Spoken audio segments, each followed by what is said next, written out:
Hi, my name is Mandy, and this is my digital story. In this video, I'm going to be walking you through a couple of key events in my life that made me who I am today. I'm going to relate them to a couple of student development theories that we've been talking about in class, and I'm going to explain to you how these events helped me move throughout these various stages.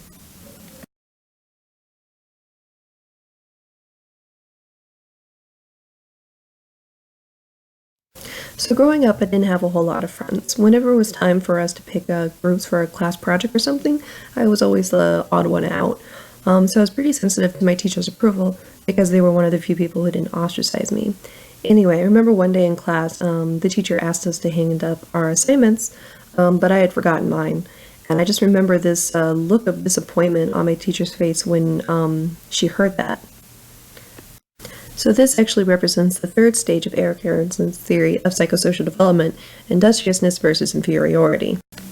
So according to Erik Erikson, in order to successfully graduate through this stage, a student needs to receive positive reinforcement from a role model for engaging their initiative. So in mine, my initiatives mainly were focused around academics, and after this I did receive positive reinforcement from my teachers for actually engaging in the class and doing my homework. So according to Erikson, as a result of graduating this stage, I received the virtue of competence. So it's no one's fault, but I grew up in a single-parent home, and my mother had to work crazy hours to support us. She hardly came home except for to sleep. So most of the child-rearing duties and household duties fell to my sisters and I. But as they grew up and moved out, those duties fell to me. So eventually it was my job to wake up my brothers, get them dressed, get them breakfast, get them on the bus, and then when they got home, make them do their chores, their homework, and go to bed. This event represents the fourth stage in my psychosocial development, identity versus role confusion. During this stage, children generally learn about the roles they're going to fulfill as an adult and how to successfully complete these roles. So I did this by learning how to be a scholar at school and how to be a caretaker at home. This event also signifies my transition into the second stage of Gilligan's ethic of care, from selfishness to responsibility. So I saw that there were roles being unfulfilled in the house, and I decided to step up and take care of them, but occasionally I resented them because I still had homework to do. However, over time, I began to accept these roles as sometimes even more important than my own needs or desires, which signifies my transition into the third stage of Gilligan's ethic of care, goodness versus self-sacrifice.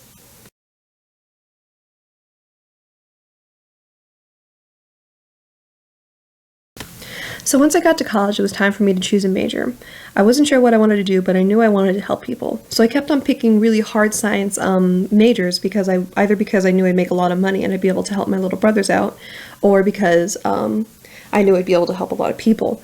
But I didn't really enjoy any of those subjects, and as a result, I didn't do well in any of those classes. So I finally settled on social work because I enjoyed the class and I enjoyed the concept.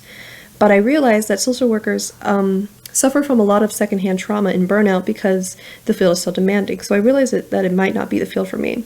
So I finally settled on game design because I enjoy working on games. I do very well in my game classes, and I can still help people. I can create video games that can help people work through social or mental disabilities they may be suffering from.